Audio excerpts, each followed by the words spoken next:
Hi guys, I'm Danny, and I started a Sunday gym because I've noticed lately that people tend to go to colleges and universities without actually knowing why they're there. And afterwards, starting jobs that are unfulfilling.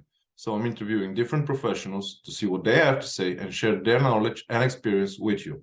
I hope you enjoy it. Right on. Lynn, thanks for being with me. How are you doing today? I am doing well, and I'm so glad to be here with you, Denny. Thank you so much for having me. Oh, thank you for being with me. It's going to be quite interesting. The program will be focused on three main questions. What do you do for a living? How did you get there? How did you know this was the way to go? So, that is what you do for a living, please. Uh, Business owners and entrepreneurs hire me to ignite winning sales because most are chasing leads, they lack retention, and they're just not closing sales. So I help them with their sales strategy so that they can do exactly that: close more sales, get more business, help more people. Yeah, so you were like walking the streets one day and you were like, let me be a sales closer? Or did something, or did something No, else lead to it? I actually love sales. I believe that sales is a gift. It is how we help and It serve is. others and create massive impact. And I learned my love of sales when I was a girl of 11 years old selling Girl Scout cookies. Nice. And so I had this great experience. I really wanted the coveted cookie badge that year. They had a special badge, but you had to sell a truckload of cookies. And by creating a plan and then executing on that plan and having a great product and an organization I believed in, we were able to sell that truckload of cookies. And we were the only two girls in our district to win that badge, and actually the youngest two girls in the state that year uh, Sweet. to win the badge. So, I guess my love of sales really started early, and after college and graduate school, it was something I just literally fell into. I actually asked to go into outside sales. And it was a great way for me to do what I love, which is help and serve others. And I literally just tuck to it like a duck to water. I know the love you're talking about. I do that now. I'm in a financial department. I've been in different companies, but pretty much the same position for the last about 12 years now. But I have also a side thing. I'm in real estate. I had a pretty decent loan, purchased property, and I even sold some. What I really hate, and this is why I've never been in a sales team, is because, first of all, I know how to handle myself, how to handle a situation, but I hate quotas. And I tried to be in a sales team, and they were like, so you have to make that amount of sales by the end of the month. And I'm like, are you, first of all, who do you think you are? I know what I'm doing. And if even I tried it for a little bit. I excelled, but I hated the fact that I have to have a frame to work with. Now, in a financial team, you have a KPI, so yeah, you gotta watch yourself, and you have to be aware of your surroundings and what's going on. But the KPIs are like pretty flexible.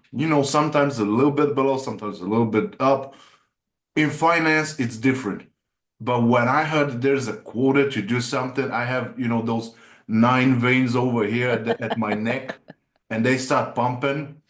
And by religion, I'm a Christian, but it's very good to be a Christian when somebody talks to me about quotas, because I'm so all of it is coming out, and at the back of my head is like, hey, Denny, Jesus wept. All right. So I do know the love because not only is selling an apartment or a parking slot or something like that, but renting as well in the real estate. And I love doing it because I love talking to people. And most of the people that are, especially here in the EU, that I'm helping, they're finding accommodations, they're foreigners. And it's amazing. But that kind of love it's no longer there because, I don't know how the market is over there in the US, but here, well, you pretty much have to grab the first available thing. So, you don't need the charm. You don't need the charisma. You don't need, I can literally send one of my plants over there and they will sign the contract because they really don't have much of a choice. So I do know the love you're talking about. I think I hit it, but I think it's buried deep down within me. Yeah, absolutely. And there are different, every business and industry is different on how they handle things like that.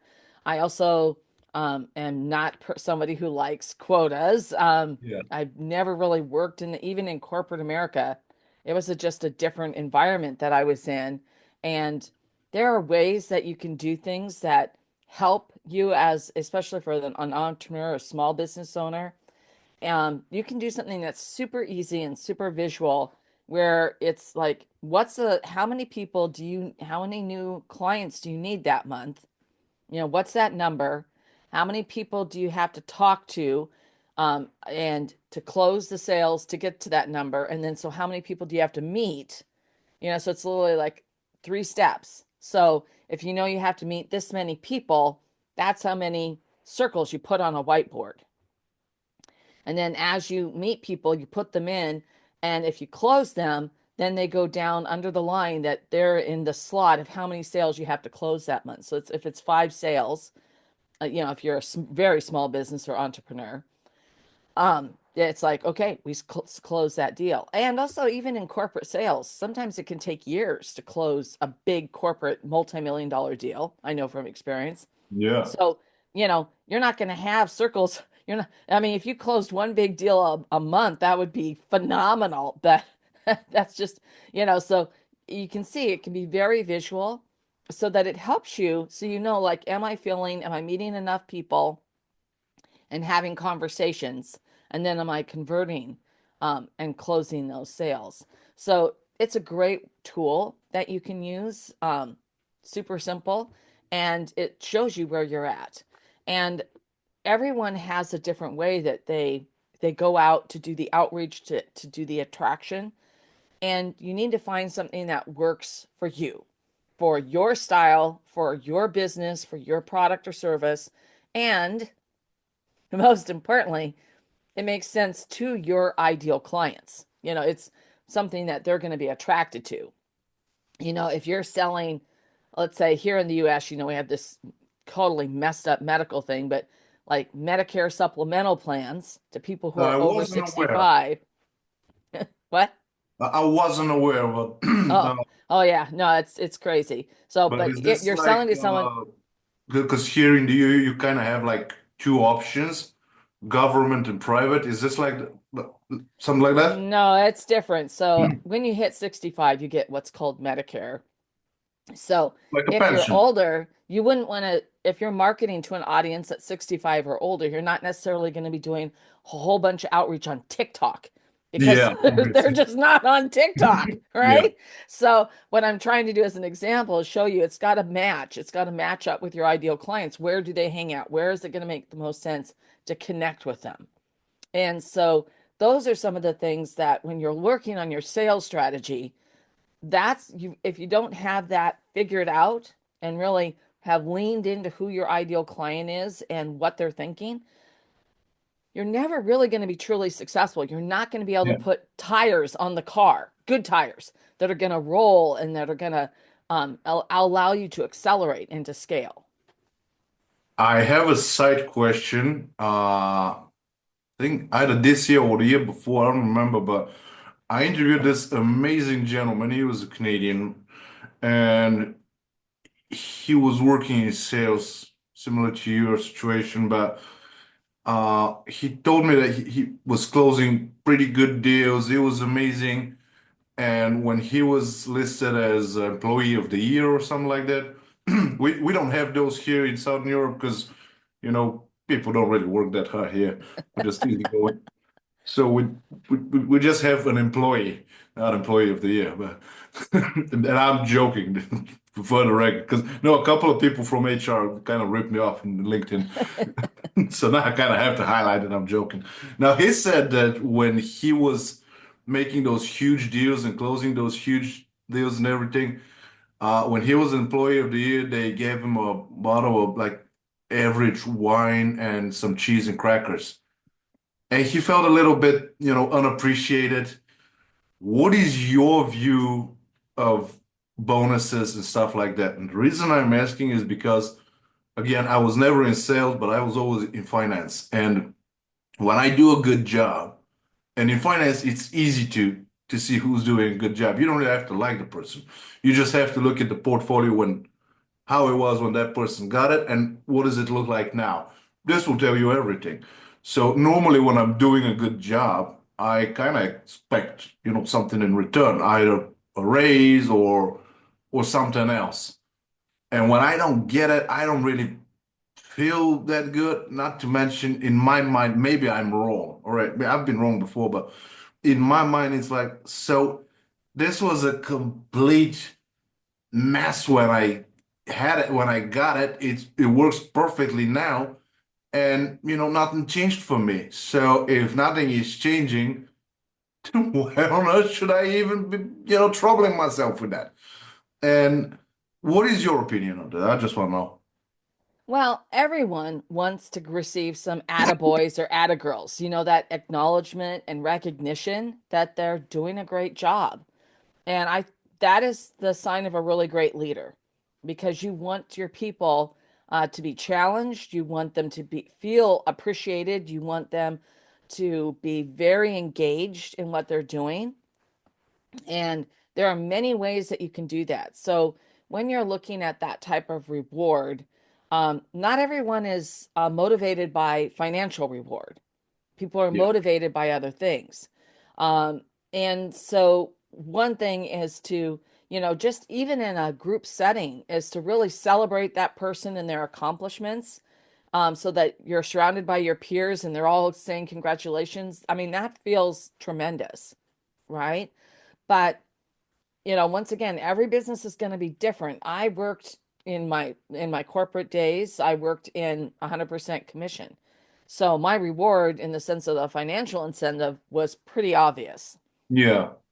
And we didn't have bonuses or things that were like that. Now, in my current business, in my boutique consulting firm for sales, we have different things. And, it's I am the salesperson besides running the company because we're a boutique firm. And as a result, there's the bonuses like for my team, like at the end of the year when we've done really well, then there's literally it's sort of like a profit sharing because Uh, everyone was part of that winning year. But it's going to go back to every business is going to handle it different ways. I think the number one thing as a leader is that in the moment, you need to acknowledge when people have done exceptional work and to thank them and to be appreciative and allow them to shine because they're not taking anything away from you. You're only as strong as your strongest team member. As your weakest. Yeah, and you're weak from your weakest team member, right? Yeah. So, and I think that's one of the most important things is really that leadership and acknowledgement, respect, and appreciation that you give to your team in the moment. And also then celebrating some of the big wins, of course. Pretty good. And the third question that I have is, how did you knew that this was the way to go? Now, the reason I'm asking, and I'm sure you've noticed that too, people go to colleges, universities, they kind of start at again, like pretty much in real estate. You get the first thing you can get your hands on, and a lot of things, this isn't for them. And they kind of graduate and they start working very often not related to that thing that they've studied. Again, not for them. And I'm not insulting young people, all right? I'm just highlighting facts. Uh, and when you're doing something that's obviously not for you, you end up being miserable. Now, at a young age, it's kind of okay to be miserable, but when you grow older and you have that significant other and kids and everything, you can't really fake it that way. I don't care how good of an actor you are. Look at most, I don't know how things are in the US again, but Here in Europe, most of the actors are pretty much a mess. They don't have normal marriages, normal lives. So even the good actors are not that good of an actors. And I just because you started, you highlight that Girl Scouts and stuff like that and sales. No, but with that kind of talent, and clearly it's a talent, with that kind of attitude, and you have an amazing attitude. Not only I know because I'm interviewing you, but there is absolutely no way you can survive in sales if you have a nasty attitude. Nobody's gonna work with you. That's I don't care where you're from. I've interviewed people from China, from Shanghai, all over the world. No, it's not how it works. You kind of have to be a positive person. You are obviously pretty intelligent, pretty smart. You know what you're doing. Otherwise, you wouldn't have been doing it for so long. Yet, with all that talent, knowledge, experience, and everything behind you, you decided to go that way. You could have chosen any number of things. I'm pretty sure you'd be successful, but you didn't. You went with that one. Why? Because my core value set is to help and serve others, and sales was just a natural fit.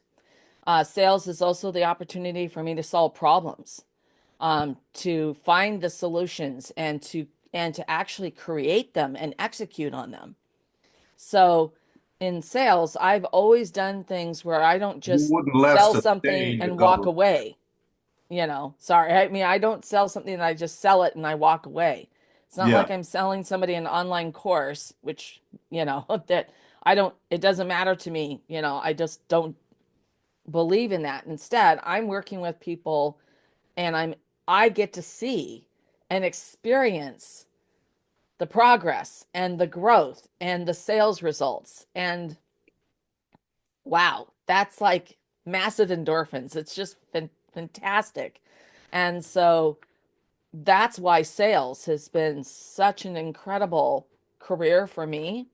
And it's why I'm so passionate about it for helping businesses and entrepreneurs because, sales is the lifeblood of your business.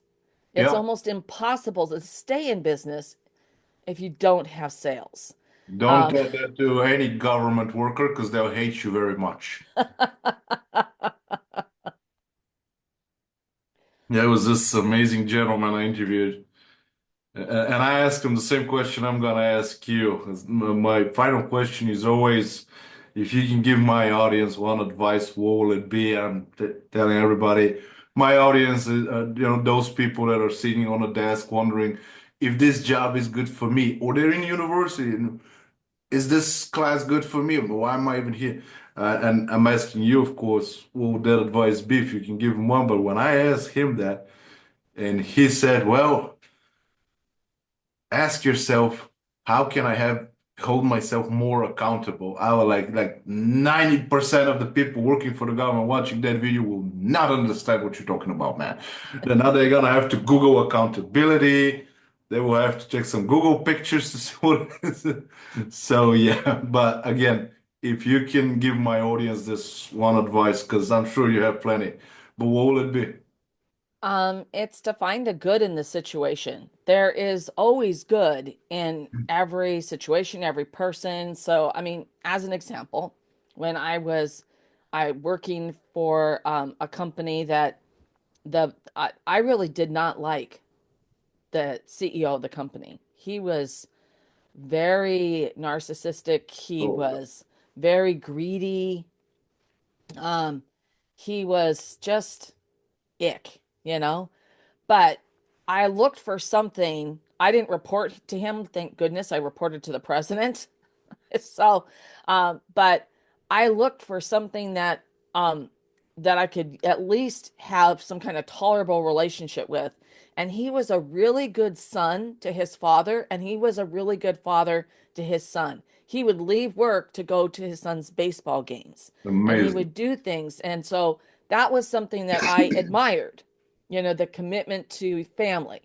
Yeah. And so when you're in those, whatever that situation is at work, you do have to weigh, it's sort of like if something is eventually, that whole thing was just too toxic, to stay around. But I know. you look for the good in that situation, and then when the scales start to shift so heavily that there's no balance, then you have to look at what are the steps I can take proactively to either find a new position, or to make changes in the space. Like I had almost no direct dealings with this guy, and that was one way because the president literally shielded everyone from this guy.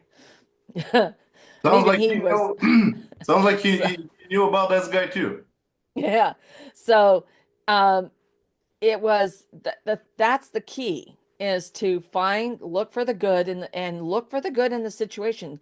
Maybe your job is boring, maybe it's just, pushing, as like here we might say pushing paperwork, but does it allow you to leave on time every day? Yeah. Do you get to spend, you don't have to think about work when you get home, and you can be fully present for your family? um, so then when you are at work, what are some of the things that you can do, some subtle shifts to make it better for you?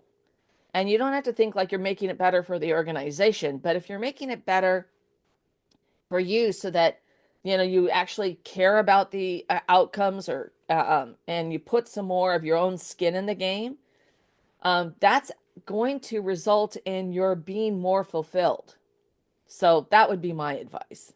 That's pretty good advice, and I'm very happy that you highlighted about family because that's also important. And I have seen, again, amazingly said when you said about the balance. I have seen people, especially in upper position, where they totally neglect their families, and nobody's winning. Because deep down, every parent wants to be with their kids. And when you focus, entirely on the company, uh, kind of leaves you empty inside. I don't have children, so I'm just sharing what I know, of course, but I have seen it. And the kids are miserable, the spouse is miserable, you're miserable. The company is not benefiting from you that much when you're miserable. And you are pumping numbers, that's pretty good, but everybody around you can tell that. I'm pretty sure that's the situation over there as well. Oh yeah, nobody, I mean, on their deathbed says, "Dang, if only I'd closed that other deal." It's always like, I regret not being there with my kids. I regret not being at their football or soccer match. That's, when you actually are not going to be able to perform at your best if you're not also being emotionally supported and fulfilled when you're not at work. You're the people that we surround ourselves, they're part of our own ecosystem of happiness, of joy.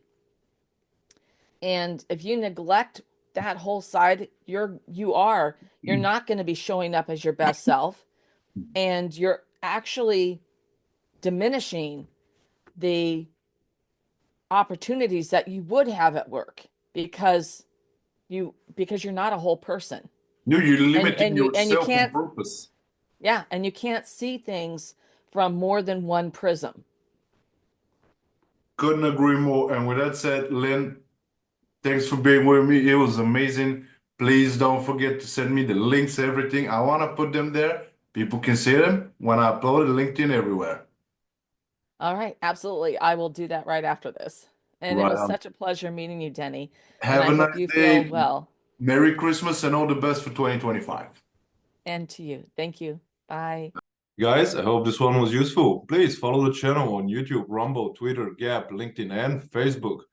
Ring the bell and all the good stuff. Have a nice week ahead, and I'll see you next Sunday.